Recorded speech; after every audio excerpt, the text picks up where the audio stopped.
నమస్తే, నేను జర్నలిస్ట్ శ్రీనివాస్. ఈరోజు న్యూస్ అనాలిసిస్లో ముందుగా దిశ పేపర్లో వార్తలు చూద్దాం.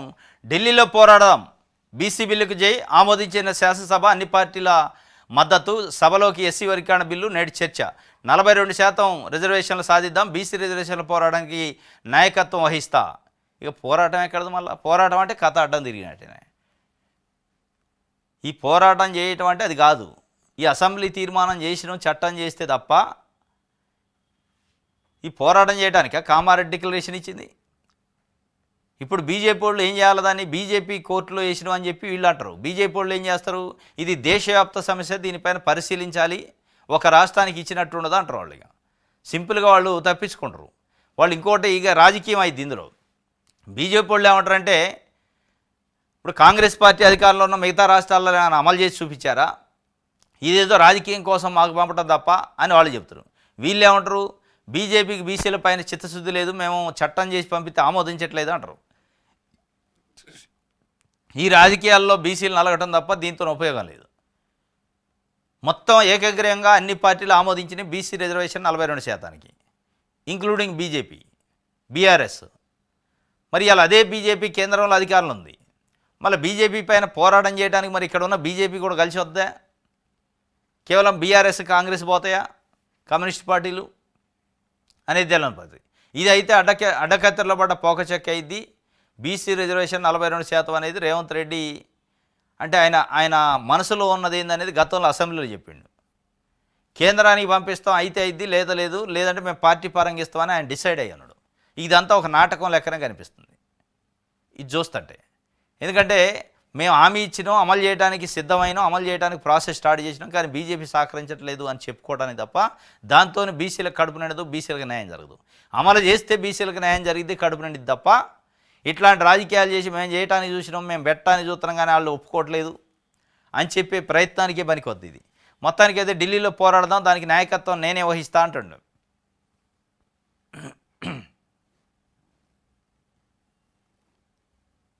రైట్. అభినవ్ గాడ్సే అట రేవంత్ రెడ్డి, అందుకే కేసీఆర్ జావును కోరుకుంటున్నారు. మేము ముఖ్యమంత్రి బట్టలు విప్పగలం, ఆయన దాటిన రేఖలు తారల గురించి మాట్లాడగలం, సెల్ఫ్ డ్రైవింగ్ కథలు, ప్రైవేటు కార్ల వివరాలన్నీ చెబుతామని మీడియా చిట్ చాట్లో కేటీఆర్ చెప్తుండే. ఇంకోటి, కేటీఆర్ హరీష్ రావుతో తీన్మార్ మల్లన్న భేటీ అయింది నిన్న. కేటీఆర్ హరీష్ రావుతోని తీన్మార్ మల్లన్న భేటీ అయింది, దానికి సంబంధించిన ఫోటో ఇచ్చారు. ఇది ఒక రకంగా సంచలనమే. బీఆర్ఎస్ పార్టీ అధికారంలో ఉన్న 10 సంవత్సరాలు తీన్మార్ మల్లన్న అనే వ్యక్తి కేటీఆర్, హరీష్ రావు, కవిత పైన, కేటీఆర్ కుటుంబం పైన, కేసీఆర్ కుటుంబం పైన అనేక ఆరోపణలు చేసిండు, అనేక అవినీతి ఆరోపణలు కూడా చేసిండు. కోట్ల రూపాయలు మెక్కేశారన్నాడు. మొత్తం ప్రభుత్వం అడ్డం పెట్టుకొని తెలంగాణని దోపిడీ చేశారు, లూటీ చేశారన్నాడు. అదే లూటీ చేసిన వాళ్ళకి అడిగిపోయిండు. ఇక అదేమంటే నేను బీసీల కోసం పోయినా అంటాడు, బీసీల కోసం పోరాటం చేయడానికి పోయినా అంటాడు. అసలు బీసీల కోసం ఇప్పుడు మొన్నదాకా మీరు కాంగ్రెస్లో ఉన్నప్పుడు ఏం చెప్పారు, బీసీలకు ద్రోహం చేసిందే బీఆర్ఎస్ పార్టీ, ఇవాళ వాళ్ళకు ఉద్యమం చేసే అర్హత లేదు, 42% ఉన్న రిజర్వేషన్లు 23% చేసిందే కేసీఆర్ వల్లనే బీసీలకి ఇలా స్థానిక సంస్థల్లో రిజర్వేషన్లు తగ్గినాయి అని చెప్పిన మీరు ఇవాళ కేటీఆర్ను పోయి కలిస్తే, అంటే ప్రతిపక్షంలో ఉన్నారు కాబట్టి కన్వీనియంట్గా ఏదంటే అది మాట్లాడచ్చు వాళ్ళు. మేము సిద్ధంగా ఉన్నాం అంటారు. మరి ఆ సిద్ధంగా ఉన్నాడు అధికారంలో ఉన్నప్పుడు ఎందుకు అమలు చేయలే? ఇవాళ నిజంగానే బీఆర్ఎస్ పార్టీ అధికారంలో ఉన్నప్పుడు అమలు చేసి ఉంటే ఇలా ఉద్యమం చేసే అవకాశమే రాదు. తీన్మార్ మల్లన్న పోయి కేటీఆర్ని కలిసి అవసరమే లేదు. ఈ అవసరం ఎందుకు వచ్చింది? ఉన్న రిజర్వేషన్లు బీఆర్ఎస్ పార్టీ తగ్గించటానా, కాంగ్రెస్ పార్టీ కామారెడ్డి డిక్లరేషన్ పేరుతో మేము హామీ ఇచ్చి అమలు చేస్తామని చెప్పటానా ఈ అవసరం వచ్చింది? మరి తగ్గించిన ఆయన పోయి కలిస్తే వాళ్ళ పార్టీ విధానం ఏంది, వాళ్ళు ఏందనేది గతంలో అధికారంలో ఉన్నప్పుడు తెలుస్తుంది. పార్టీ విధానాలు ప్రతిపక్షంలో ఉన్నప్పుడు కన్వీనియన్సీ ఉంటుంది కాబట్టి ఏదంటే అది మాట్లాడతారు, ప్రతిదానికి ఓకే అంటారు. అధికారంలో ఉన్న 10 సంవత్సరాలు వారు ఏం చేశారు, వారికి బీసీల పట్ల ఉన్నది ఏందనేది కదా లెక్కేయాల్సింది. మీరు చేసిన వాళ్ళపైన వ్యక్తిగతమైన ఆరోపణలు ఏంది, అవినీతి ఆరోపణలు, మొత్తం కేసీఆర్ ఫ్యామిలీ తెలంగాణని లూటీ చేసింది అంటారు. మరి ఇవాళ బీసీల కోసం పోయినట్టు. ఒకవేళ బీసీల కోసం పోయిండు తప్పులేదు, ఓకే పోవచ్చు, కానీ ఆ బీసీలకు అన్యాయం చేసింది, రిజర్వేషన్ తగ్గించిందే వాళ్ళు కదా, మళ్ళీ ఎట్లా పోతాం అనేది ఇలా బీసీ సమాజం కూడా ఒక రకంగా అనుమానం వ్యక్తం చేస్తుంది. అనేక అనుమానాలు వస్తున్నాయి. అంటే కాంగ్రెస్ పార్టీ సస్పెండ్ చేసింది కాబట్టి, కాంగ్రెస్ పార్టీలోంచి పంపించారు కాబట్టి, ఇంకొక ఆల్టర్నేటివ్ ప్రతిపక్ష పార్టీ మద్దతు తీసుకోవాలని పోయినట్టే ఉంది తప్ప మీ వ్యక్తిగత వ్యవహారాల కోసం ఉందో తప్ప మీరు కాంగ్రెస్ పార్టీ పైన బీఆర్ఎస్ పార్టీ పైన బీసీగా పోరాటం చేయండి, తప్పే ఉంది. పోరాటం చేస్తే బీసీలు కలిసి వస్తారు, కానీ మీ కన్వీనియంట్గా ఆరోపణలు చేస్తారు, మళ్ళీ మీరే పోయి కలిస్తే బీసీలు ఎట్లా నమ్మాలి? మొన్నదాకా కాంగ్రెస్ అద్భుతమైన పార్టీ, రేవంత్ రెడ్డి నెంబర్ 1 అండి. ఇవాళ రేవంత్ రెడ్డి చీటర్ అంటే కాంగ్రెస్ పార్టీ మోసం చేసిందంటండి కాంగ్రెస్లో ఉన్నప్పుడు. అంతకుముందు బీజేపీ నెంబర్ 1 పార్టీ అంటే మోడీతోనే బీసీలకు రాజ్యాధికారం అంటే. అంతకుముందు కేసీఆర్ ఫ్యామిలీని బీఆర్ఎస్ తిడితే, మరి అసలు నీది ఏ పార్టీ, ఏ సిద్ధాంతం అంటే బీసీ నా నినాదం అంటండి. 7200 అంటివి అది ఎడిపోయింది, రైట్ టు రీకాల్ అంటివి అది ఎడిపోయింది. అంటే ఒక్కొక్కసారి ఒక్కొక్క సందర్భంలో ఒక నినాదం తీసుకోవటం, ఆ నినాదంతో ఎమోషనల్గా ప్రజల్ని టెంప్ట్ చేయటం, మళ్ళీ దాన్ని వదిలేయటం, ఇంకోటి తీసుకోవటం. ఎడిపోయింది అసలు మీరు అన్న 7200 ఎక్కడుంది? అది ఏంటిది అసలు? ఆ 7200 అంటే రైట్ టు రీకాల్ ఎడిపోయింది. వీటన్నిటికీ మీరు కలిసే పార్టీల నాయకులు సిద్ధంగా ఉంటారా? మీరు ఈ 7000 కానీ రైట్ టు రీకాల్ ఒప్పుకున్నది కాంగ్రెస్లో జాయిన్ అయ్యారా, బీజేపీలో జాయిన్ అయ్యారా, మరి అందులోంచి బయటకు వచ్చారా? అంటే సందర్భాన్ని బట్టి ఏదో ఒక ఇష్యూని తీసుకొని హైలైట్ కావడానికి చూస్తున్నట్టు తప్ప మీరు చేసేది నిజంగానే బీసీల కోసం ఉద్యమం చేసినట్టు అనిపించలేదు అనేది బీసీ సామాజిక వర్గాలు ఇలా మాట్లాడుకుంటున్నాయి. దానికి మచ్చుకేందంటే కాంగ్రెస్ పార్టీ నుంచి ఒక బీసీ నినాదం ఎత్తుకున్న ఎమ్మెల్సీని కాంగ్రెస్ పార్టీ నుంచి నిర్దాక్షిణ్యంగా సస్పెండ్ చేస్తే ఒక బీసీ సామాజిక వర్గానికి సంబంధించిన నాయకులు కానీ సంఘాలు కానీ రోడ్డు ఎక్కి ఒక నిరసన వ్యక్తం చేసిన పరిస్థితి లేదు. అంటే ఏ మాత్రం మీ పైన వ్యక్తిగతంగా కమిట్మెంటు నమ్మకం ఉంది ప్రజల్లో బీసీలలో అనేది దీన్ని బట్టి అర్థమవుతుంది.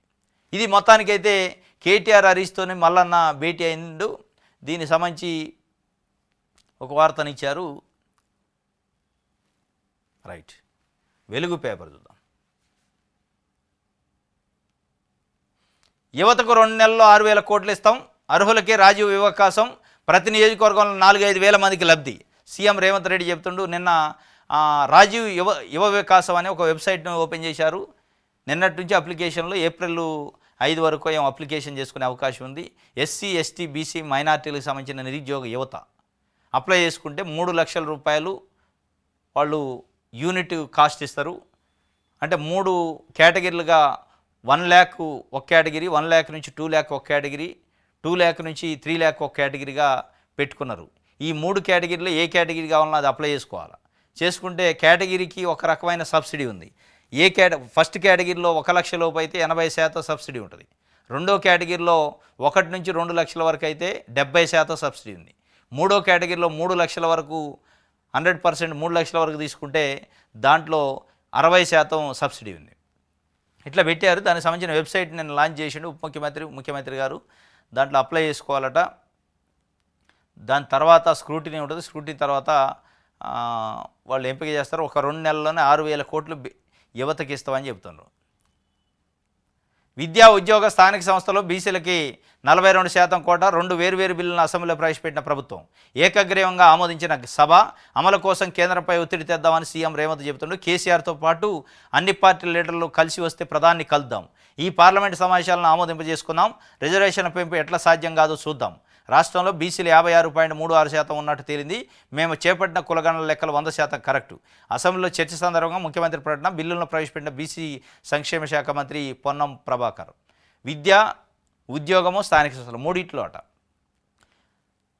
విద్యలో, ఉద్యోగంలో, స్థానిక సంస్థల్లో 42% రిజర్వేషన్ల కోటాని పెంచుకోవడానికి కేంద్రం పైన ఒత్తిడి తెద్దాం, బిల్లును ప్రవేశపెట్టామని చెప్తుంటూ ఏకగ్రీవంగా ఆమోదించిందట.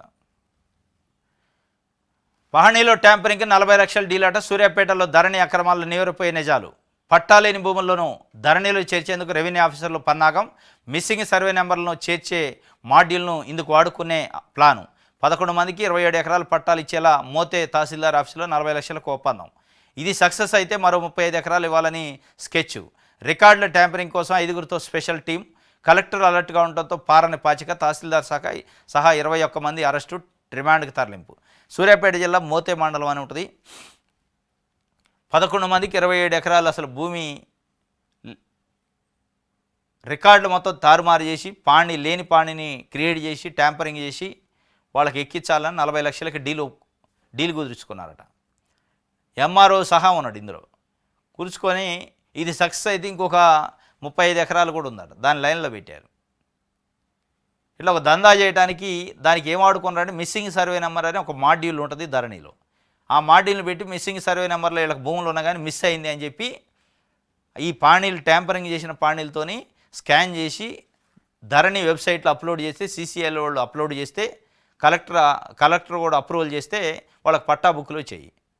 కలెక్టర్ చాలా తెలివిగా చాలా అలర్ట్గా ఉండ కాబట్టి ఏంది అసలు ఈ కథ అని గమనించిండు. దీనిపైన ఎంక్వైరీ చేసుకుంటే ఈ డీల్ ఉందని చెప్పి మొత్తానికి కేసు పెట్టి లోపటేపించిండు. 11 మందిని నిన్న ఆఫీసర్లు కొంతమంది లోపటేశారు. తహసీల్దార్ సహా అరెస్ట్ అయ్యారు.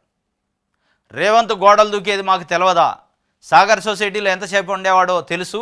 సెల్ఫ్ డ్రైవింగ్ కథలు, ప్రైవేట్ కార్ల వివరాలు చెప్తాం. ఎక్కువ మాట్లాడితే ఫోటోలు కూడా బయట పెడతాం. మేము మొదలు పెడితే రేవంత్ రెడ్డి బయట తిరగలేరు. తెలంగాణ పరిస్థితి పిచ్చోడి చేతిలో రాయిలా ఉంది. ఆత్మహత్యలతో తలదిల్లుతుంటే అందాల పోటీలా కాంగ్రెస్ సర్కార్ అటర్ ఫ్లాపు. చిట్ చాట్లో కేటీఆర్. రేవంత్ గోడలు దూకిందట, ఆయనకు తెలుసట. ఫోటోలు కూడా ఉన్నాయట కేటీఆర్ దగ్గర.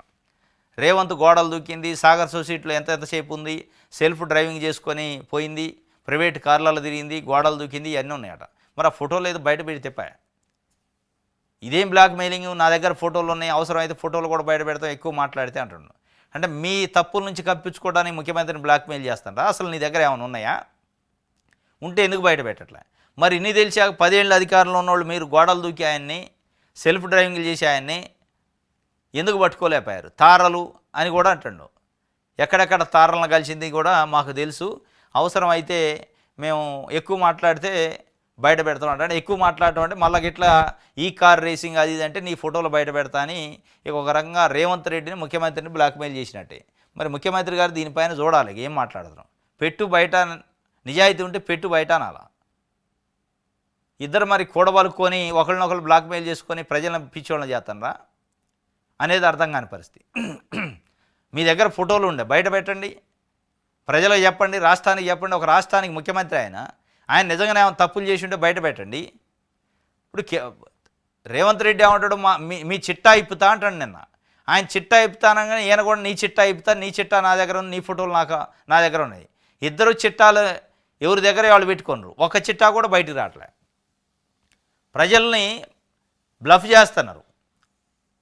ఎవడు కోడే నా దగ్గర చిట్టాలు ఉన్నాయి అన్నారు. మరి ఆ చిట్టాల సంగతి ఎందుకు బయట పెట్టలే? ప్రజలకు ఆ చిట్టాల వల్ల ఉపయోగం ఏంది? 1,00,000 కోట్లు తినడు కేసీఆర్, ఆ చిట్టా అంతా నా దగ్గర ఉందని రేవంత్ రెడ్డి చెబుతాడు. మరి 1,00,000 కోట్లు తిన్నాయనే 15 నెలల్లో 15,000 కూడా గక్కీలేకపోతే ఏమైంది మీ చిట్టా? ఏదన్నా కేటీఆర్, హరీష్ రావు, కవితను గట్టిగా మాట్లాడినప్పుడు నా దగ్గర చిట్టా ఉంది ఇప్పుతా అంటండి అని ఆయన అంటాడు. ఈయన రేవంత్ రెడ్డి గట్టిగా మాట్లాడి ఏమైనా కేసులు పెడతాడు అని డౌట్ వస్తే నా దగ్గర చిట్టా ఉంది, ఫోటోలు ఉన్నాయి, నువ్వు గోడలు దూకినాయి అంటండి. మరి చిట్టాలు దగ్గర పెట్టుకొని ప్రజల్ని కళ్ళ ముందే మోసం చేయటమేగా. ఒకళ్ళనొకళ్ళు బ్లాక్మెయిల్ చేసుకొని బెదిరించుకోవడం తప్ప ప్రజలకు ఒరిగేది ఏంది? ప్రజలకు మీరు చేస్తున్నది చేస్తుంది.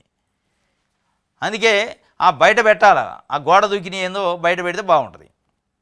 అబద్ధాలతో ప్రభుత్వాన్ని నడపలేం, మంత్రులు అధికారులపై చర్యలు తీసుకుంటే పాలనపై పట్టున్నట్ట, ఒక్క ఆరోపణ లేకుండా ఉద్యోగాలు భర్తీ చేస్తున్నాం. రాజీవ్ యువ వికాసం యువత తలరాత మార్చే పథకం దరఖాస్తుల స్వీకరణ ప్రక్రియ ప్రారంభోత్సవ కార్యక్రమంలో ముఖ్యమంత్రి రేవంత్ రెడ్డి చెప్తుండు. అబద్ధాలతోని మేము ప్రభుత్వాన్ని నడపలేము అని చెప్తుండు. ఎవరు నడపమన్నారు అబద్ధాలతో? నిజాలే చెప్పండి. నిజాలు చెప్పి మీరు చెప్పిన హామీలను నెరవేర్చండి, అయిపోయా. ఎవరు అబద్ధాలతో నడపాలని కోరుకోవట్లే.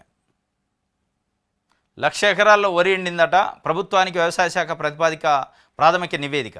ప్రాజెక్టుల నుంచి పొదుపుగా నీళ్లు అడుగంటుతున్న భూగర్భ జలాలు, ఎండుతున్న పంటలను చూసి తల్లడిల్లుతున్న రైతులు. సన్నాల సాగు పెరగడంతో మరింత పెరిగిన నీటి అవసరం. పలు జిల్లాల్లో మొక్కజొన్న, వేరుశెనగ పంటలది అదే పరిస్థితి. 1,00,000 ఎకరాల్లో వరి పంట ఎండిందని ప్రభుత్వానికి అధికారులు ప్రాథమికంగా ఒక ప్రైమరీ రిపోర్ట్ ఇచ్చారు. అఫీషియల్గా 1,00,000 ఎకరాల్లో వరి పంట ఎండిపోయిందని అఫీషియల్ని అధికారులు ఇచ్చారంటే ఇక ఏ స్థాయిలో పంట ఎండింది? సూర్యాపేట జిల్లా లాంటి దగ్గర అయితే కొన్ని వేల ఎకరాలు ఎండిపోయింది. కళ్ళ ముందే పశువులు మేపాల్సిన పరిస్థితి, కళ్ళ ముందే దున్నుకునే పరిస్థితి. ప్రభుత్వం నిర్లక్ష్యం స్పష్టంగా కనపడుతుంది. నీళ్లు ఉన్నాయి, వదలలేని పరిస్థితి, సమన్వయం లేదనేది రైతులు అనుకుంటున్న పరిస్థితి. లేదు అసలు 1 ఎకరం కూడా పంట ఎండలేదు. ఇదంతా బీఆర్ఎస్ పార్టీ వాళ్ళు కావాలని ప్రతిపక్షాలు పత్రికలు చేస్తున్నాయని కాంగ్రెస్ వాళ్ళు చెప్పారు.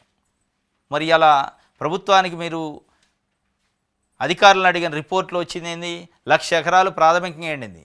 ఇక ఫైనల్గా ఎంత అయిద్దో మొత్తానికి ఇప్పటికైనా పొట్ట దశలో ఉన్న ఏమైనా పంటలు ఉంటే ఎండను వాటికి కనీసం నీళ్ళు ఇచ్చే కార్యక్రమం చేయండి. ఎందుకంటే పెట్టుబడి పెట్టి కనీసం పెట్టుబడి రాకుండా పోయే పరిస్థితి ఉంది. మొక్కజొన్న వేరుశెనగ కూడా దెబ్బతినే పరిస్థితికి వచ్చిందట. బీసీ బిల్లుకు బీఆర్ఎస్ జై.